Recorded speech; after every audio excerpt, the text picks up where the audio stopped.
All right, is everyone ready to go there? We're ready when you're ready, Mayor. Talking football, man.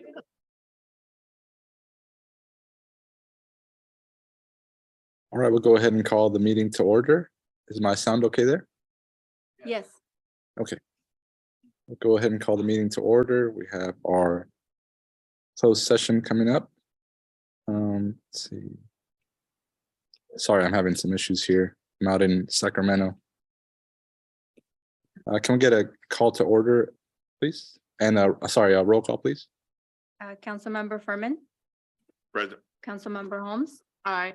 Councilmember Miller. Mayor Pro Tem Ramos Amit Present.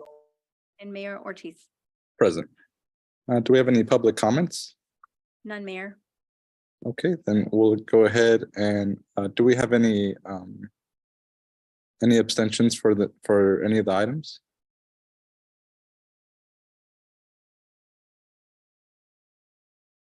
No, Mayor. No? Okay, we'll go ahead and adjourn the closed session. Thank you.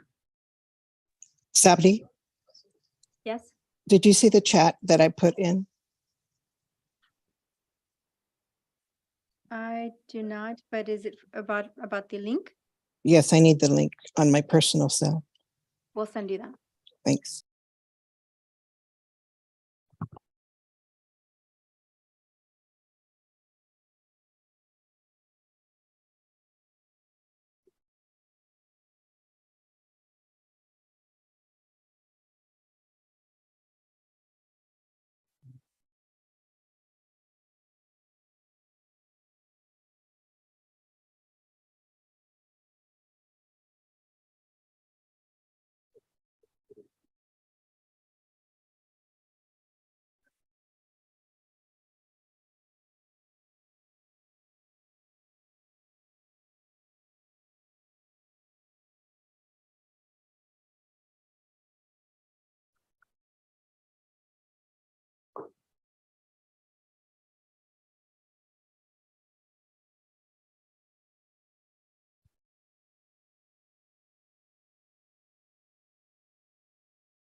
Hey, Sabdi, can you hear me there?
I just sent you a link.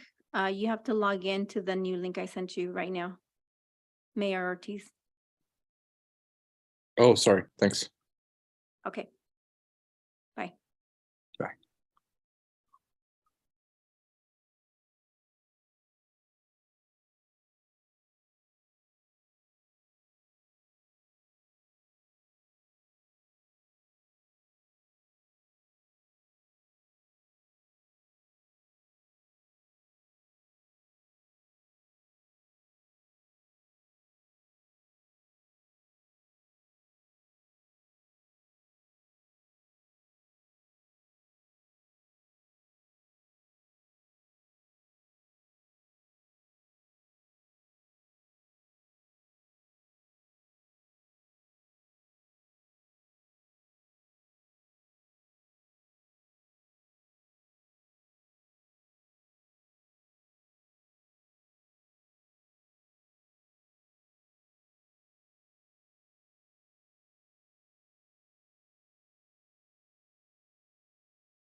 right? Mhm.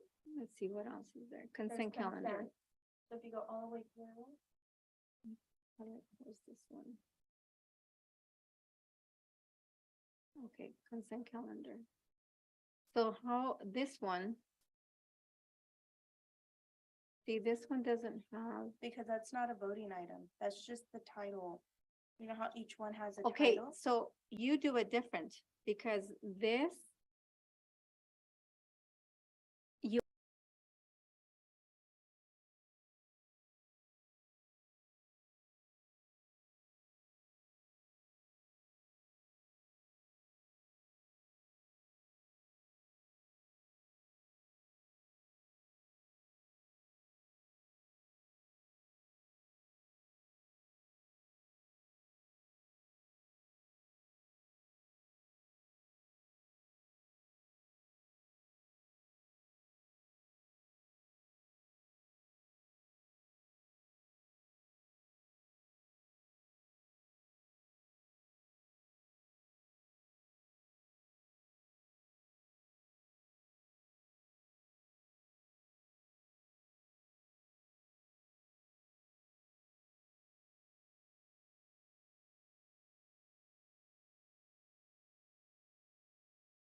Hey, Sabdi, can you hear me there?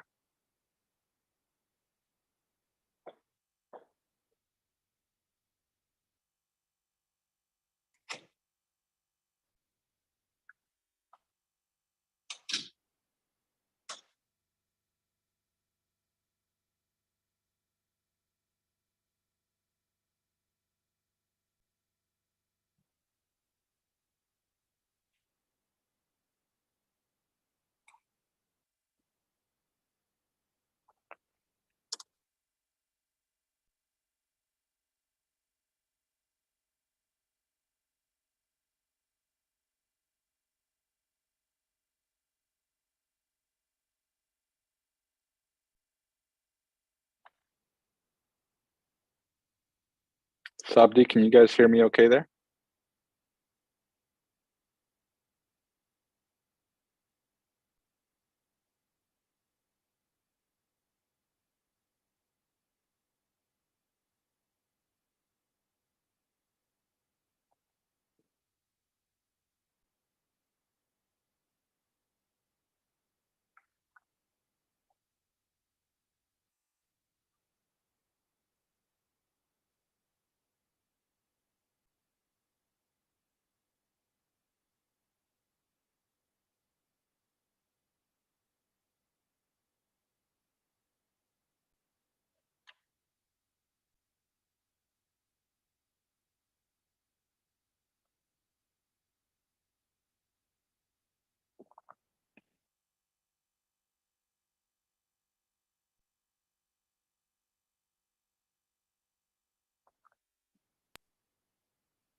Mayor, we're ready when you are.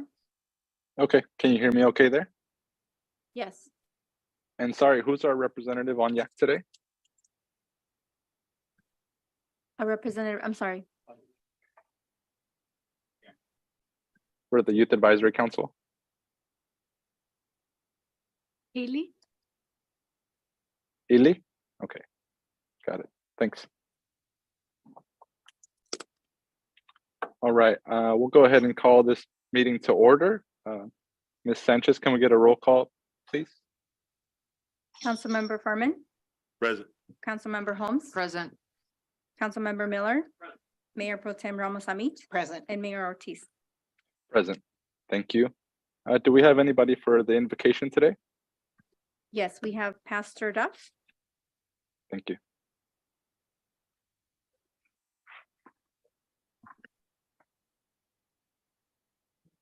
Lord, we just want to open up this meeting by thanking you for our city, thanking you for your provision and your blessing upon it. Personally, Lord, I thank you for all of these leaders of the city, and I pray that you would bless them, that you protect them and protect their families. And I pray that you would give them great wisdom as they consider what is before them this evening. May you guide them by your hand and continue to bless the city of Indio. We pray in your name. Amen. Thank you, Pastor. Councilmember Miller, would you like to lead us in the pledge? I pledge allegiance to the flag of the United States of America, and to the republic which stands one nation under God, indivisible, with liberty and justice for all. Amen. Thank you.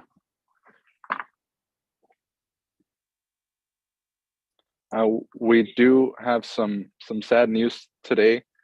We regret to inform everybody that our treasurer, Valvina Ramirez, has passed away. So we want to send our condolences from the city to her family, her friends, our community, and our staff, who she was really close to. She was a really important part of our staff and was deeply loved by a lot of our staff members here. So we send our condolences to everybody on this time. City Attorney, do you have any reports on closed session? Thank you, Mayor. There are no reportable actions from closed session today. Thank you. We'll move on to presentations. We have presentation of new employees and promotions by Mr. Montgomery.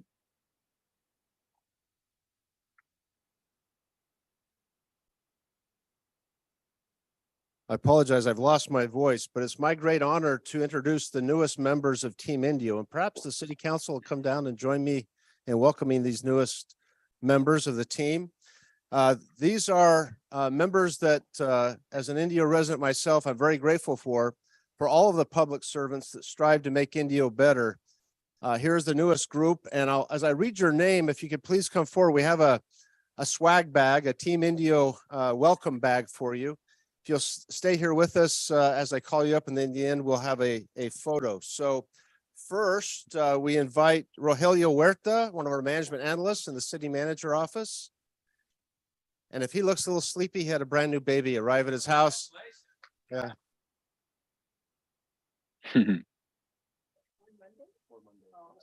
So just kind of yeah, he's not wide awake at all.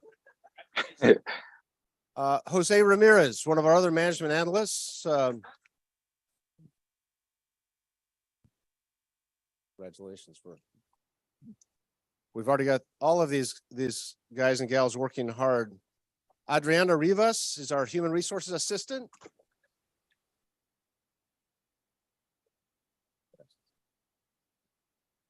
She helped put these bags together, so she knows what's inside. Meg Hurley, a senior finance technician. Thanks for coming, Meg.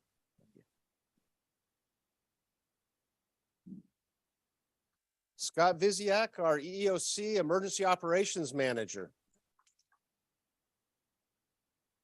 Also a neighbor of mine, so.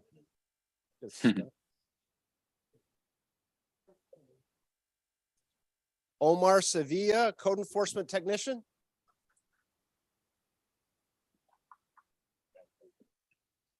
Thanks for coming. We're gonna have to get a little squishy here. Donnie Bueno, is that right? Bueno is the principal civil engineer. We stole him from the city of Palm Springs.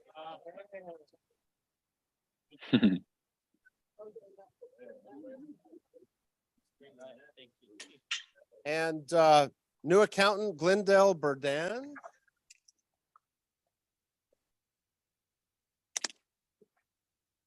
We have a lot, so we're gonna have to find a way to get this photo.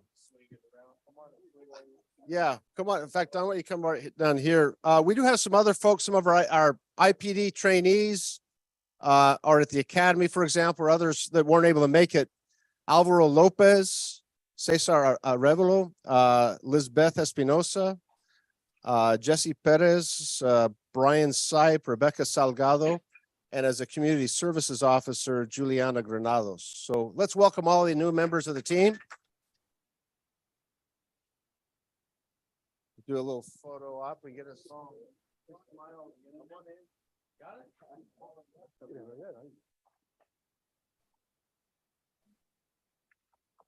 Mayor Pro Tem, maybe I'll let you say a few words, or is the mayor's online? Mayor, would you like to say a few words? Yeah, just, welcome to the team. We really appreciate your commitment to our city. Really glad to have you all here. And we're looking forward to seeing all the great work that you're going to do for our residents, for our community. And also thank you to our staff for your recruitment efforts. It looks like you guys are doing really well. And we appreciate all your efforts as well in growing our team and making sure that we have the staff capacity to implement all these big changes that are coming to our city. So thank you all. Appreciate it. And sorry I can't be with you all today. I'm in Sacramento for a conference out here, but wish I could be there. Thank you all. Thanks for coming. Yeah, that's awesome. It's a team.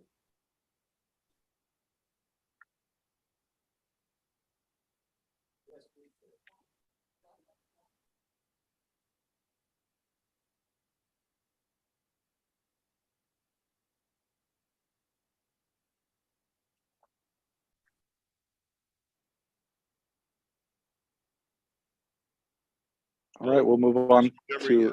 I'm sorry, Mayor. Go ahead. You said those folks were at the academy. Are those all police officers and some community service officers, or? We have 1, 2, 3, 4 trainees and then the others were, there was a dispatcher, property evidence officer, and a community services officer that were not able to be here this evening. 4 at the academy.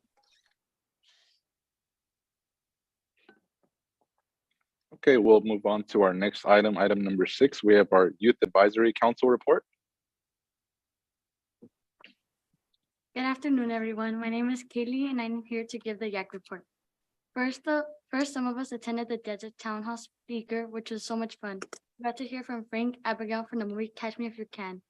Next, we'll be creating a series of 60-second videos, which would help YAC financially and promote mental health awareness. Thank you, and that would conclude my report. Thank you, Kaylee. Appreciate you being with us today. I will move on to our city manager reports and information. Thank you, Mayor. I wanted to just take a couple of minutes. So we're so proud of our YAC team. The last council meeting, they talked about the exciting things over the holidays and opportunities to serve. It reminded me of the whole team, Team Indio, that has done so much behind the scenes and quietly, donating to the Fine Food Bank, our team of employees, as well as Holiday Giving Tree that was helping some homebound seniors as well as some needy youth. We even had Councilmember Holmes and our city attorney, Graham, donate 65 blankets as part of the senior center activities and the outstanding work that's done at the senior center. All of the council, it's a team that is active and engaged in improving Indio. And I just wanted to kick off some discussion about our strategic plan by reminding the community the great team that we have. You met some of our newest members of the team. They will only add to the great work that's being done. So Mayor and Council, as just a brief update, I did provide to you a more detailed spreadsheet via email and in hard copy, but the 2022-2024 strategic plan includes over 150 specific action items. City staff, as you can see, is well engaged. Almost all of those are well underway. Many are already accomplished. It is a 2-year plan. There is so much on our plate right now that, in all honesty, we may not be able to take on anymore, but we're moving quickly and very feverishly in getting these things accomplished, again, to make Indio even better. Just quickly as a reminder, the strategic plan is broken down into 8 specific areas of focus, and each of those areas of focus has a goal. But the idea of the strategic plan is not only to identify where we ought to be focusing a priority, and not only setting goals, but what are the specific action items we should be accomplishing to help get to that goal in that area of focus. So just to highlight, for example, some, and I'd be happy to answer any specific questions. More of this detail will come forward as we prepare next fiscal year's budget, and next city council meeting, we'll have our mid-year budget review. But in public safety, for example, we know that phase 1 of the public safety campus, which includes a new fire station, dispatch center, public safety services building, well underway under construction. We have a new state-of-the-art body-worn camera system. A number of these other items, as you see, are well underway, specifically focusing on public safety, improving that very critical service to the community. Also knowing that business and job growth is an important focus. We have developed a 5-year economic development work plan, a specific plan to address the imbalance between housing and jobs. We do export a lot of people, but we need more jobs here. A shop local campaign, working with the local Chamber of Commerce, encouraging people to purchase their items, their fuel, their clothing, everything here in the city of Indio, because those tax dollars will stay here. Community infrastructure. You know that Mr. Wassel and his team, as well as other staff members, are working on dozens of capital projects right now, and there's a specific review of where those are underway. Just the parks improvements alone have taken a very in-depth study of what each park was lacking or in need of improving. More than 80% of that work is already accomplished, but more is on its way. Working on community beautification. Under design are the re-landscaping of various medians throughout the community. A commercial facade improvement program you approved is underway for the downtown and Highway 111. And I am just picking a few highlights here, but working on the downtown specifically and Highway 111, the living room, stage, and park here in the downtown, as well as a number of restaurants and businesses, all under construction. Specific plan for the Highway 111 corridor has been adopted, giving great guidance on what the future of Highway 111 will be as it improves. Continuing to focus on education, reaching out, brand new website for the city, the new branding that has gone forth, and trying to remind the community for us to step out, step up, to take center stage. And of course, always focusing on the very important aspects of our financial stability. Already setting aside as part of your direction, $2 million of additional fund balance reserved for the general fund, another $1 million for our healthcare retiree fund, as well as a number of other activities you see here to even further shore up our financial stability. So again, there's much going on, and only provide this as a general update. I'm sure if you have some specific questions, we could provide more detail even after this meeting, but if there are any now, I'd be happy to address those. And as we prepare for next city council meeting where the mid-year plan budget is presented, just having in mind the strategic plan and what we're already working on and what's on our plate. I don't want to, as a representative staff, say that we can't do other things, but you can see here the expanse of what's on our plate is significant. And so we would like to make sure that we could get these farther along before we put any more on our plate. And we appreciate your support and for your guidance and leadership to allow this type of forward movement and energy for the community and for the good of our residents. So with that, Mayor, I'd be happy to answer any questions, or we can move on to the next item. Sure. Council, do we have any questions? I do. Go ahead. City manager, I really only have a question on one on page, doesn't have page numbers. So it's under community infrastructure on the second page. The Avenue 44 low water crossing, is that the one that always gets washed out? Yes. So I really think it's a concern that we're going to wait because Caltrans doesn't know when they're going to reimburse us. I don't think that's a good approach to something that's been an issue for 40 years now. It is serious, and we can bring back a more detailed report. The problem is the upfront cost. The Caltrans is on the order of somewhere between 27 or $30 million. So they would want us to upfront nearly $30 million with the hope that we would be reimbursed. We're a big budget, but that's just a hard pill to swallow initially. But we'll bring back that more specific report for 30 you. million for a quarter mile? Yes, it's the bridge. The proposed solution there is a full bridge. There may be other ideas and culverts and so forth, which I've asked the staff to look at, but that continues to be washed out. And Mr. Wassel, it's worth a couple of minutes, not 10. Go ahead. Oh. Good afternoon. Tim Wassel, Public Works Director. So it's not only the bridge, but it's all the stuff that we are required to do, all the slope protection that we have from the Coachella Valley Water District. And so that goes all into effect. So it's quite a bit of funds to front. And we know we will get it back from the state, but it's that risk of how long will it take, and $30 million is quite a bit. So, well, even if it takes them 30 years and we bond it for 30 years, it would be worth it to us. The overall project is 45. Something? No, the total is between 27 and 30. Oh, okay. And the majority of that money is coming from the state, and then the portion that's not funded by the state is going to come 75% from CVAG. But even if it's so 75% of 30? No, 75% of the 100. So the state will fund 88.5% of the total. So almost 90% of that. So 3 million. 75% of the 3 million will come from CVAG, and then our cost is it's about $1 million. But the problem is funding the money. There has to be a solution, either bond it or find an alternative solution to the 35 million or 30 million bill. And pressuring the state to act more quickly. That's not a solution.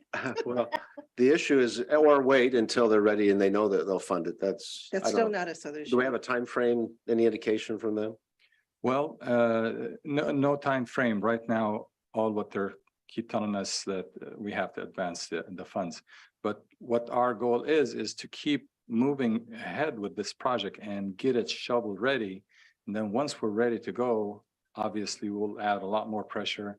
And then hopefully there may be some other avenues of political pressure on the state and the federal government to help us with the funding. So those are all avenues that we are continuing to explore. We're not putting the brakes on the project by any mean. We're moving forward with the design. We're finalizing the design. We'll get a shovel ready. We'll talk about it later. Thank you, Mr. Wassel. And Mr.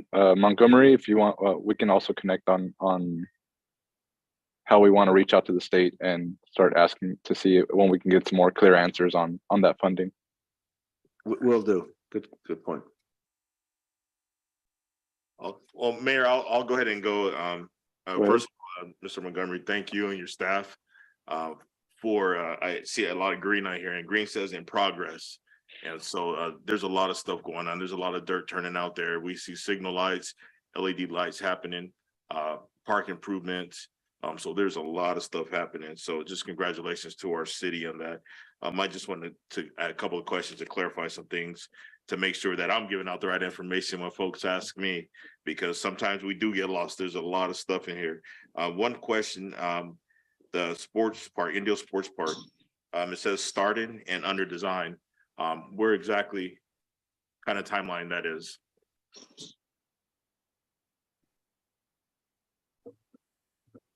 So the project has to be completed by June 30th of 2025.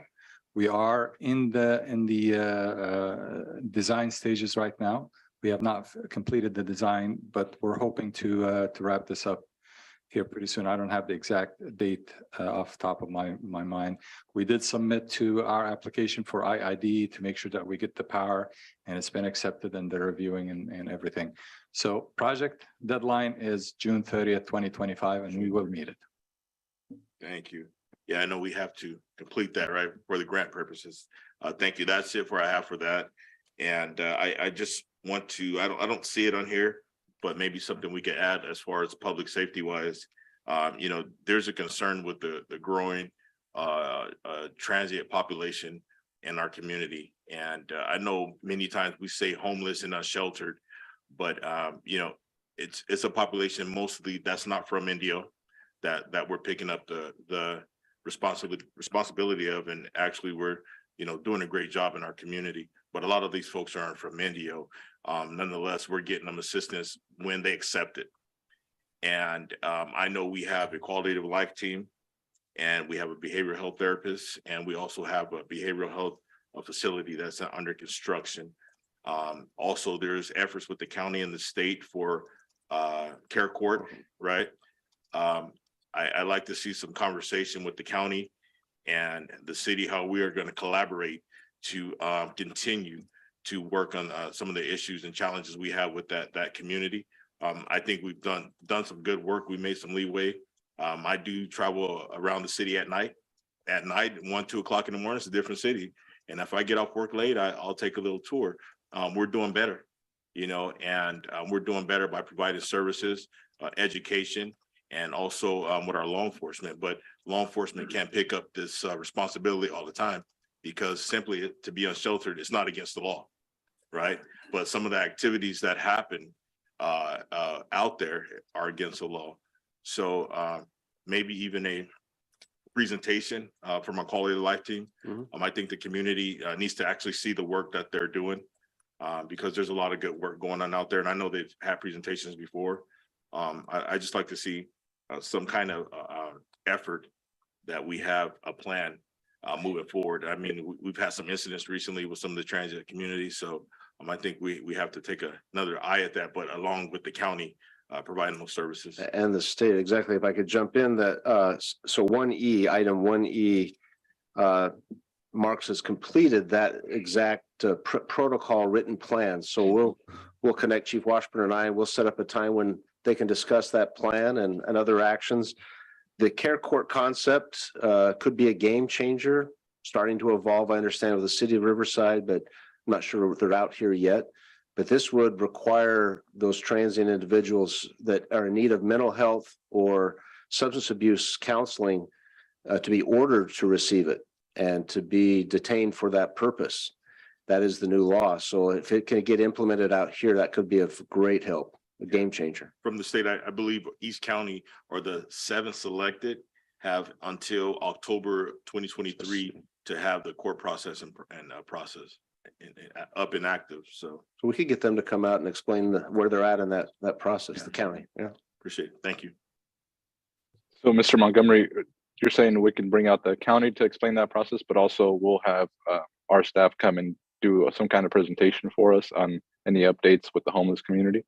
Yes, there are some written protocols that have been finalized. It's a very specific process that the team uses to go out and interact with the homeless. We can explain that, as well as invite the county and the state to talk about the next steps relating to this care court behavioral health concept. Okay, that sounds good. Thank you.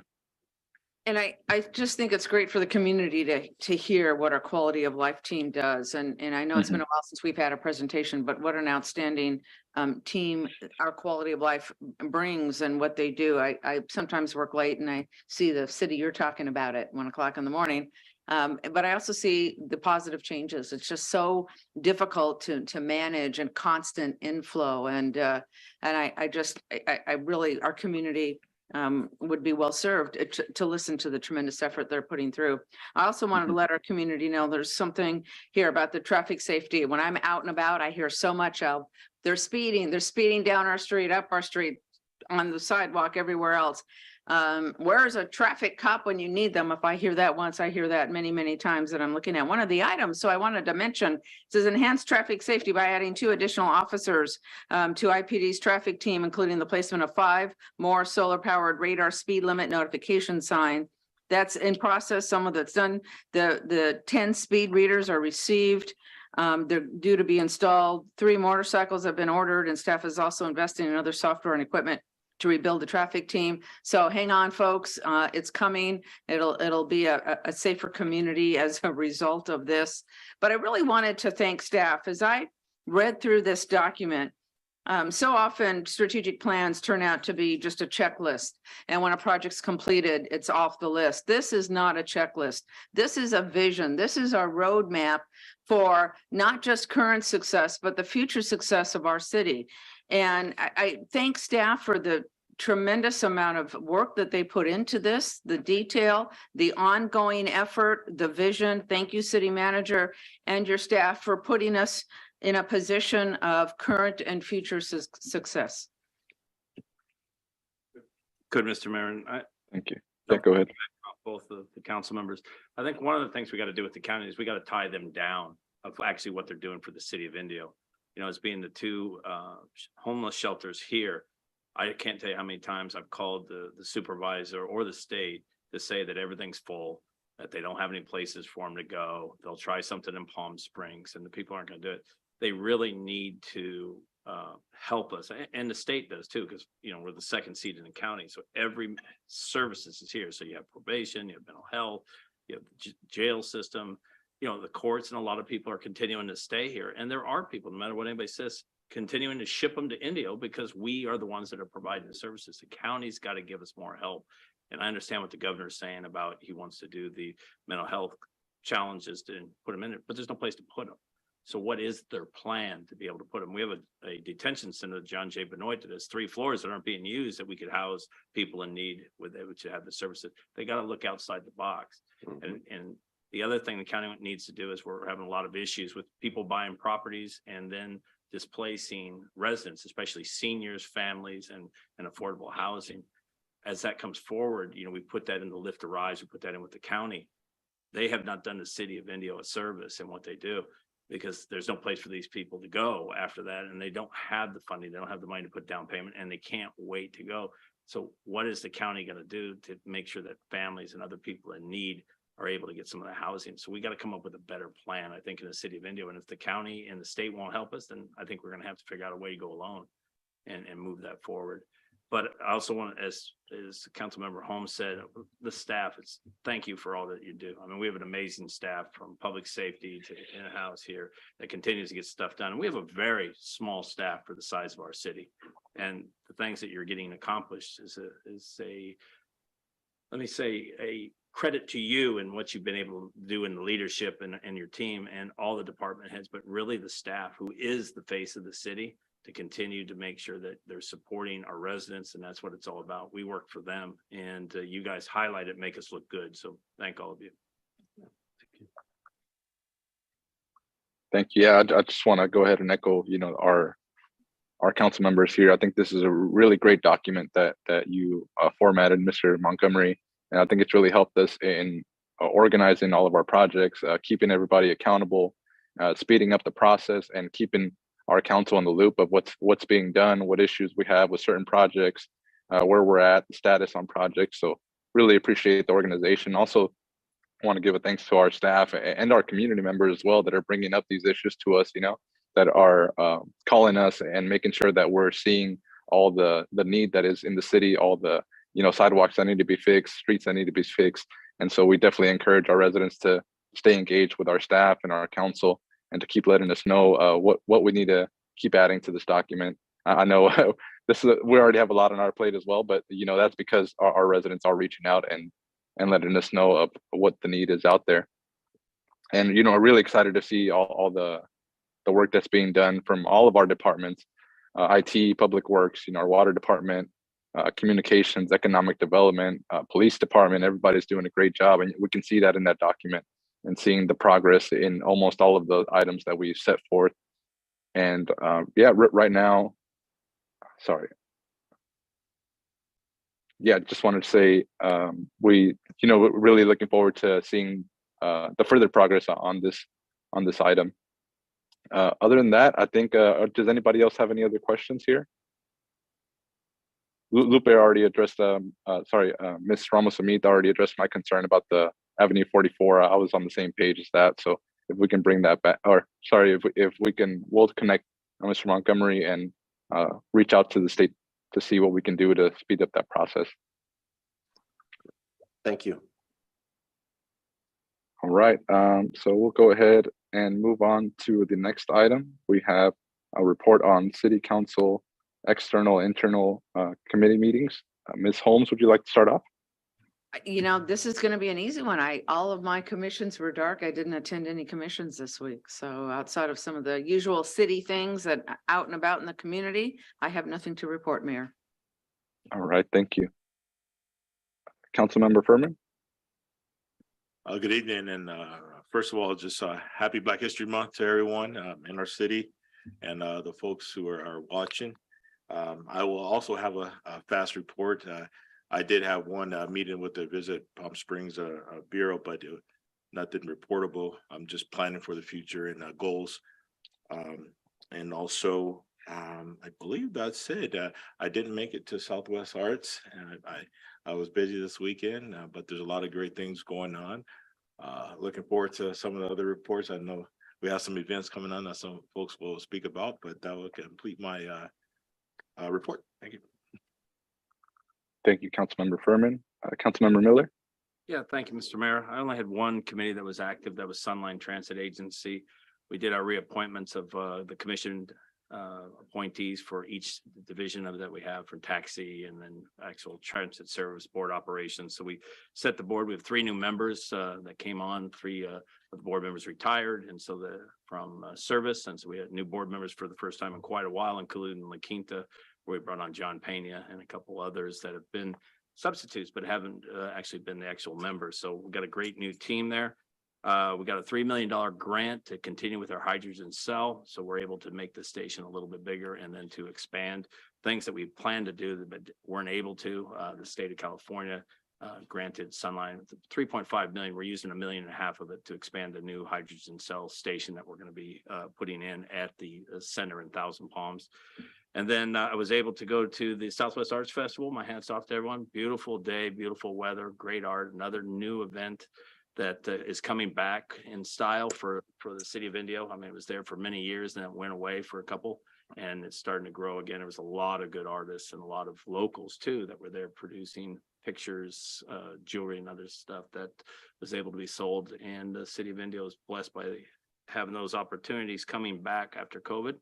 And then lastly, this is starting today. We had Major League Soccer. Golden Voice has an agreement with AEG over at the Polo Club.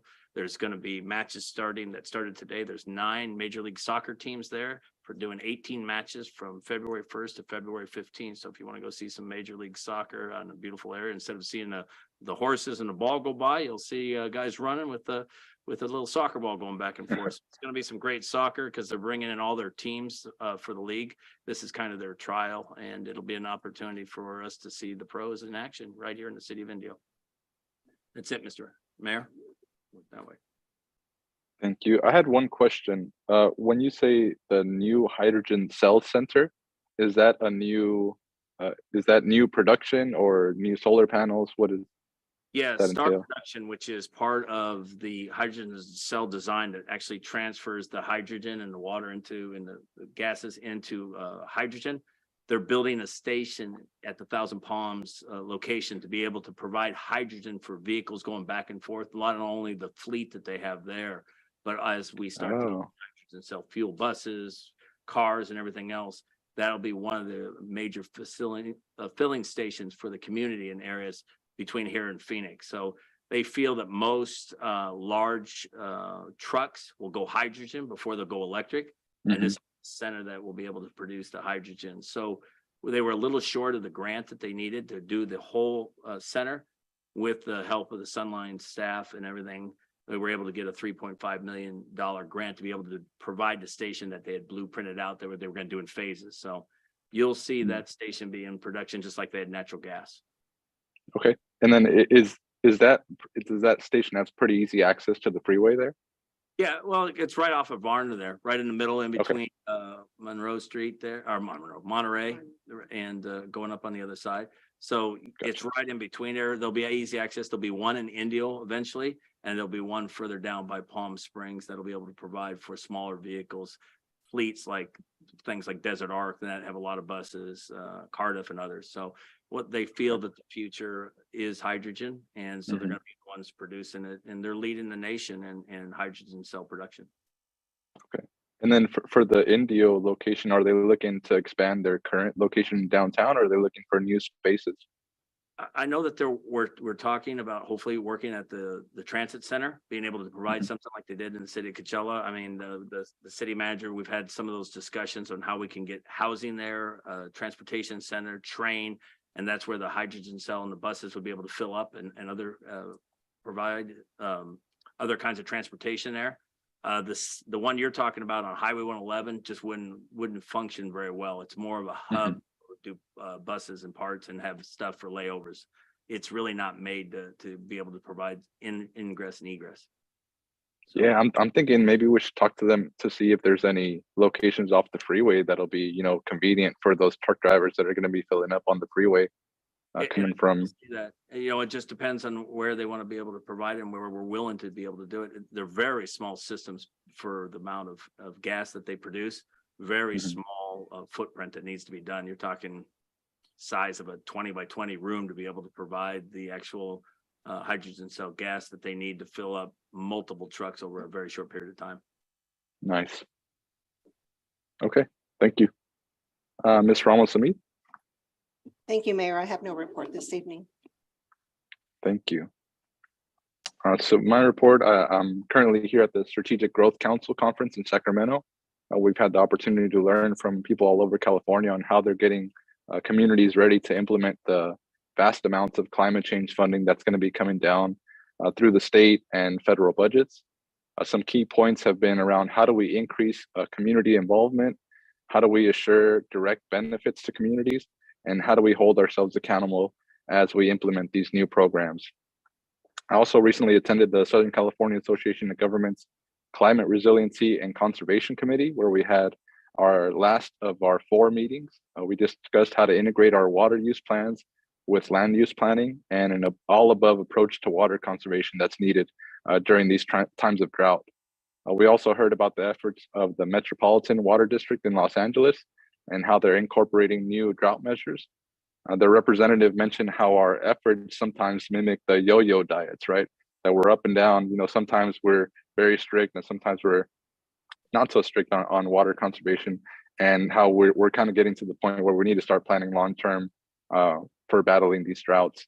They also mentioned some new programs that they're using, such as their new requirement that requires stormwater capture and planting components in their turf removal programs. And our staff is currently working on options that we could also use in that manner. So thank you to our staff for working on that.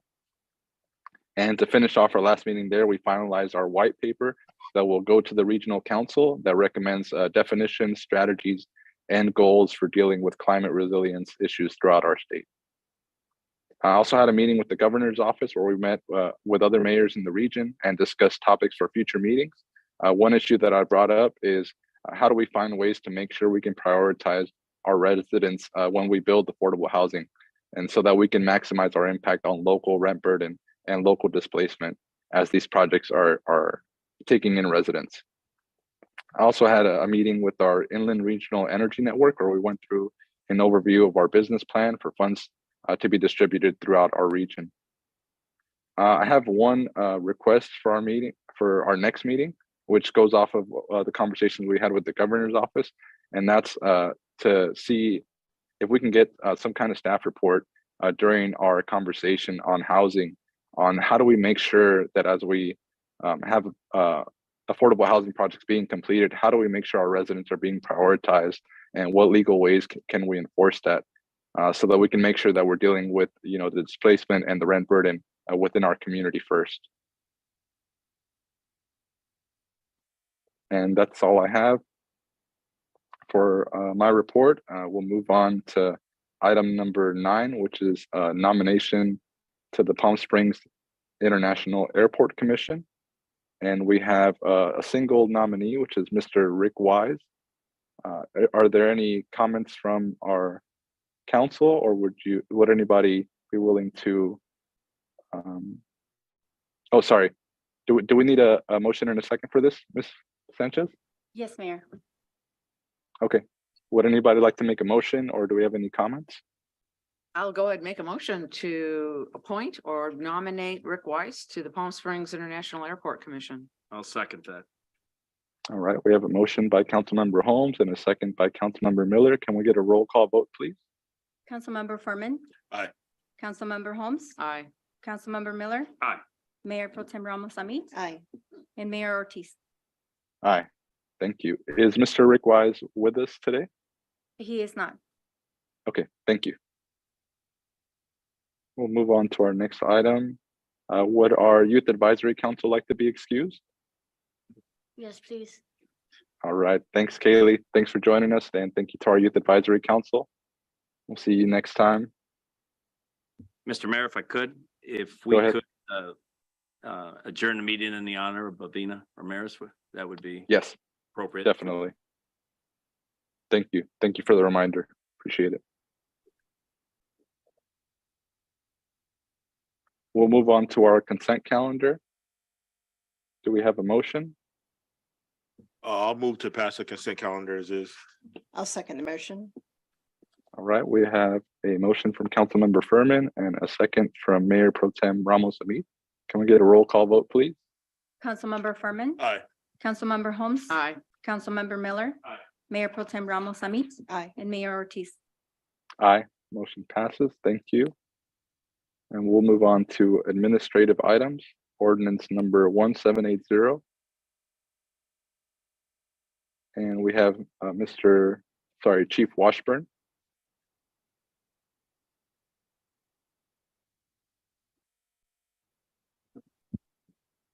Well, good evening, Mayor and Council. Tonight, I'm actually going to introduce Andres Coronel. He is an Indio native. It's going to be his debut, so I wanted to give him a little introduction. He's volunteered for us for 2 years. He was awarded a bachelor's degree from UCLA in 2019.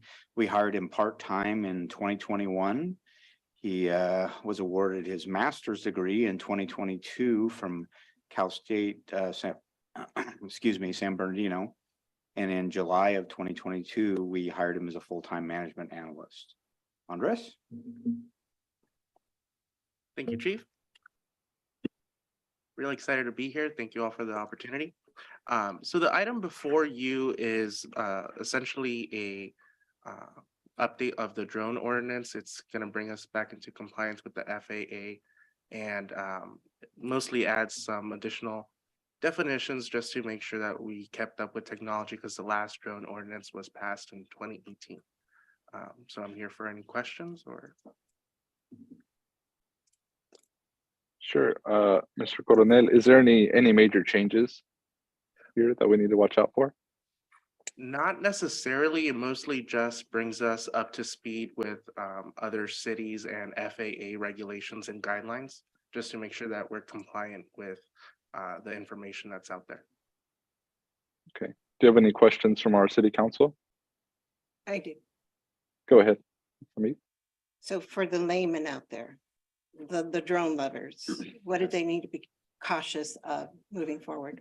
Essentially, what we would be requiring is the designation of a pilot before flight begins, and that is the definition of a pilot will basically be someone that's FAA licensed and it has the proper insurance for anything that were to go wrong. And that doesn't apply to commercial drone operators. Commercial drone operators will need to get a business license and submit their flight plan for approval prior to commencing flight. So no more kids flying drones. Correct. And getting an FAA drone pilot, will that require the medical review and all of that, or is it simply a test, or is it simply an application?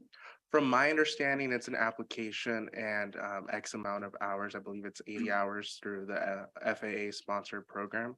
And from there, they'll be able to commence flight. And then there is an exception to that rule, which is, I believe it's 250 grams for the drone. If that's super small, won't cause any damage. So there's an exception for that for solely recreational purposes. So they don't need a license? No. Okay, thank you. Do you have any other questions from our council? I have one question, just for clarification. It's more on the law side of things. So I have a lot of folks, sometimes they'll reach out to me and say, somebody's flying a drone over my house and they're looking at my backyard.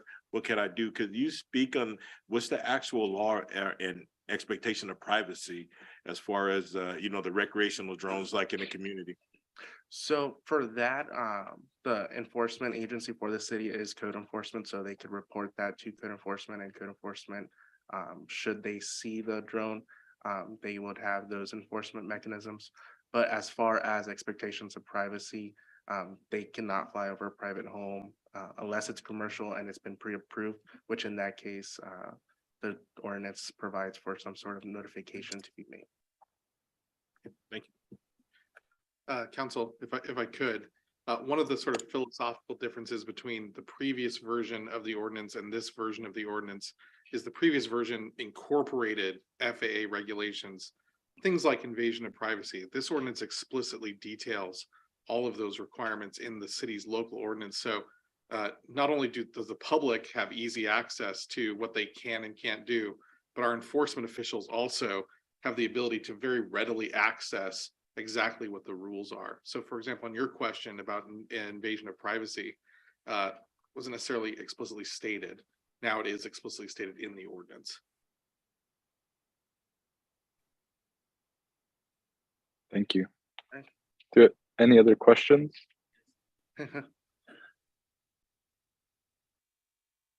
No, doesn't look like it. All right, do we have a motion to approve? I'll move forward staff recommendation that we, let me call it up, read the ordinance by title only. Chapter 105 of Title 9 of the Indio Municipal Code related to the use of unmanned aircraft, drones, small unmanned aircraft, and unmanned aircraft systems. Introduce the ordinance by title only. Request the city clerk to read the title in determining that said action qualifies for the common sense exemption pursuant to section 15061B3 of the California Environmental Quality Act, CEQA, as it can be seen with certainty that there is no possibility that the activity in question may have a significant effect on the environment. I'll second that. Thank you. We have a motion by Mayor Pro Tem Ramos Hamid and a second from Councilmember Miller. Can I get a roll call vote, please? Councilmember Furman, Aye. Councilmember Holmes. Aye. Councilmember Miller, Aye. Mayor Pro Tem Ramos Hamid, Aye. Mayor Ortiz. Aye, motion passes, and congratulations to Mr. Coronel on his new educational accomplishments as well as new position with the city. Thank you. And then just for the record, Mayor, I'd like to read the ordinance number 1780. An ordinance of the City Council of the City of Indio, amending Chapter 105 of Title 9 of the Indio Municipal Code, determining that the project qualifies for the common sense exemption pursuant to Section 15061B3 of the California Environmental Quality Act, CEQA, as it can be seen with certainty that there is no possibility that the activity in question may have a significant effect on the environment. Thank you, Mayor. Thank you, Ms. Sanchez. We'll move on to item number 12.2, resolution number 10341, adopting the City of Indio legislative platform for fiscal year 2022-2023. And we have a presentation from Rogelio Huerta.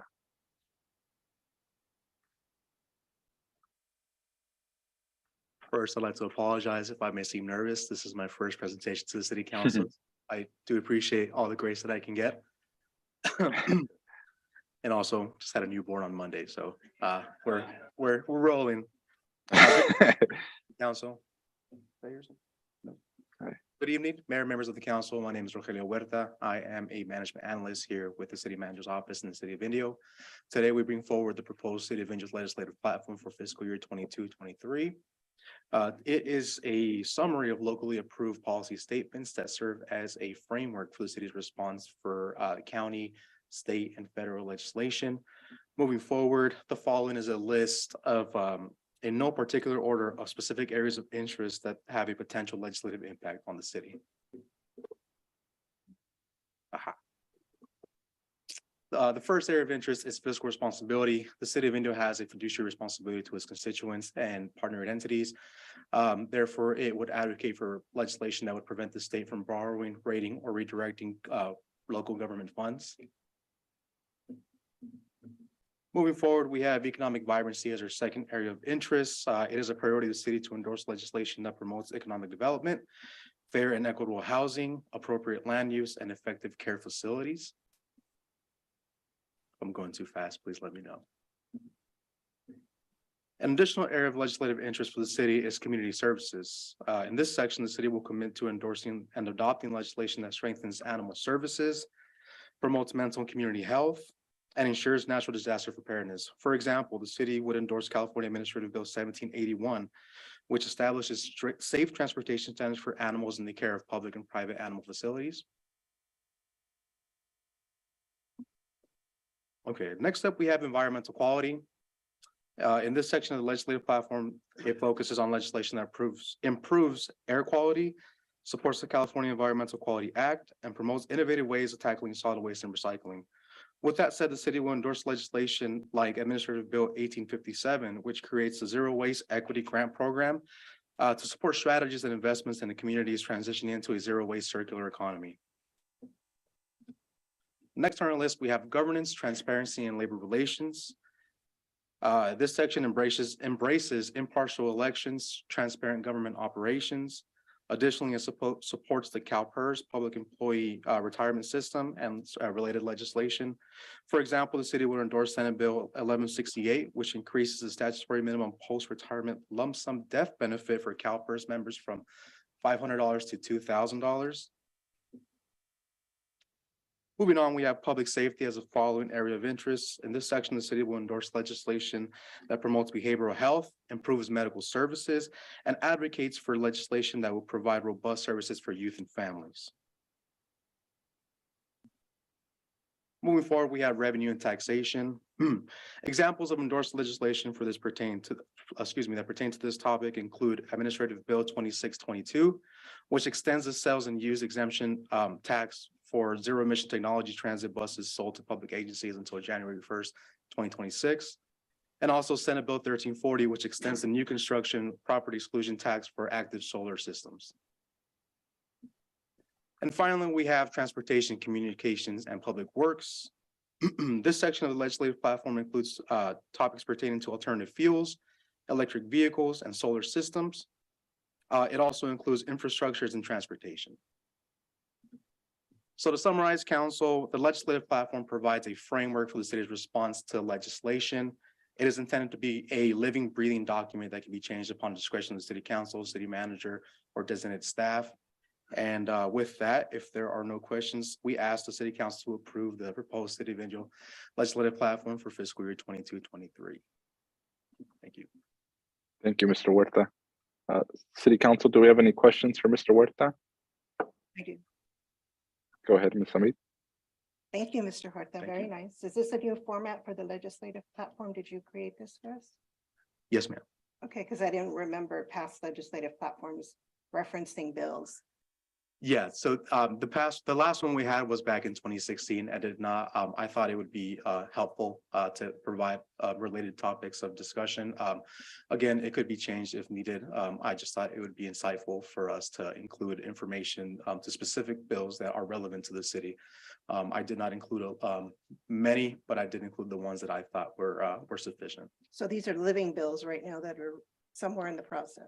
They have all been passed. Oh, they've all been passed. They've all been passed. Okay, yes. so then I wanted to make sure that you reviewed them to make sure that we actually were supportive of how they were passed, because there has been some bills that have passed that we weren't 100% on board with.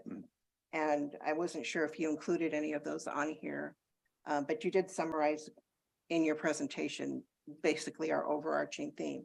So I would hope that if anything come up that would move in the wrong direction of a bill that was taking us away from our legislative platform, that you would call that to our attention.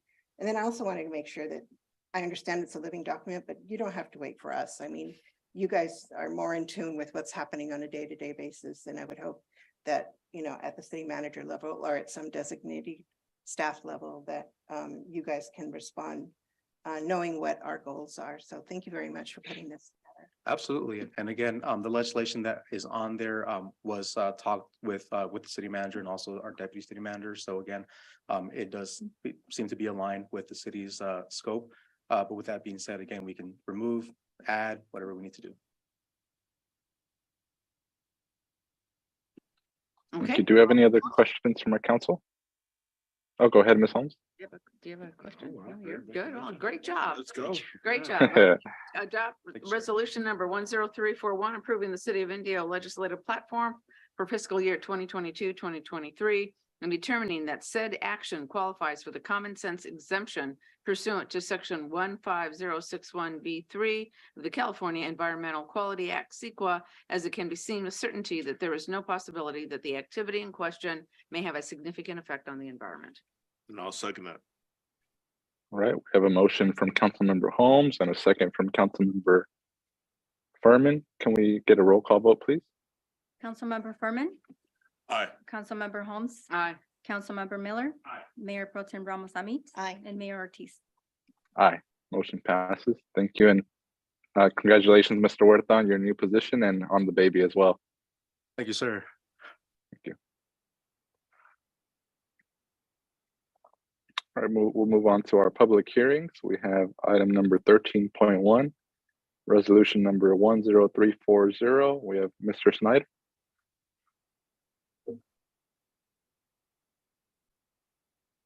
Good evening, Mayor and members of City Council. Kevin Snyder, Director of Community Development. This public hearing item is for a tentative parcel map application that would create two distinct lots within the city of Indio. For the benefit of the public, a tentative parcel map under the current regulations of the city follows the State Subdivision Act, which means that a tentative parcel map is a recommendation from your planning commission, and you as city council are the final decision maker on a tentative parcel map.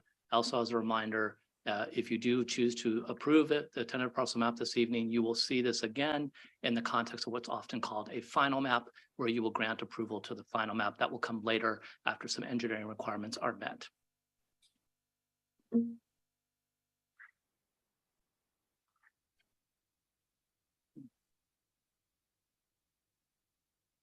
So the property in question is located along Indio Boulevard. If you're familiar with the area, it's the property currently occupied by commercial lighting industries. This property is approximately 5.14 acres in size, and the tentative parcel map that will create 2 lots will create a 3.5 acre parcel of land that would be the new parcel of land that is currently, that would be vacant, and a 1.56 acre parcel of land that would be occupied by commercial lighting industries. The Planning Commission reviewed this back on November 21st, 2022, and did recommend approval to the City Council. Concurrently, they also reviewed a design review application for a self-storage facility called Indio Self-Storage that was comprised of 5 buildings and 1 office building, and the Planning Commission did grant conditional approval to this proposed project. The proposed project, however, does need the tentative map approval to proceed forward for purposes of financing, sale, or leasing. Concurrent with this approval process, there was an environmental review done under the California Environmental Quality Act. An initial study with a mitigated negative declaration was completed, and there was no substantive comments on that environmental review.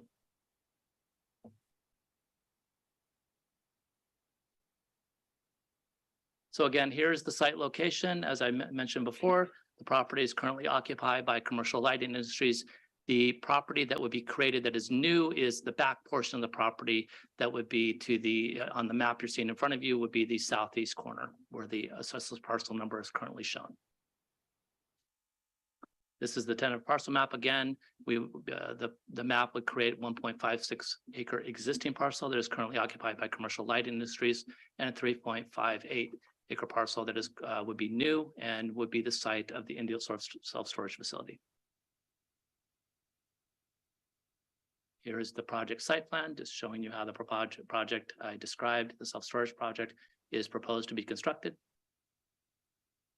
Staff completed an analysis and found that the project was compliant with the General Plan 2040, also was compliant with the previously adopted City of Indio zoning regulations. This project came in before and was vested under the rules and regulations in effect prior to the council's adoption of the Unified Development Code in September 2022 that became effective in October 2022. With the implementation of mitigation measures, the environmental impact of the proposed project was determined to be less than significant, and with the application of relevant conditions of approval, the project can be approved.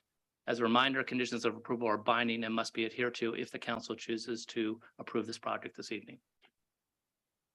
With that, staff is recommending approval, resolution number 10340 for the tentative parcel map.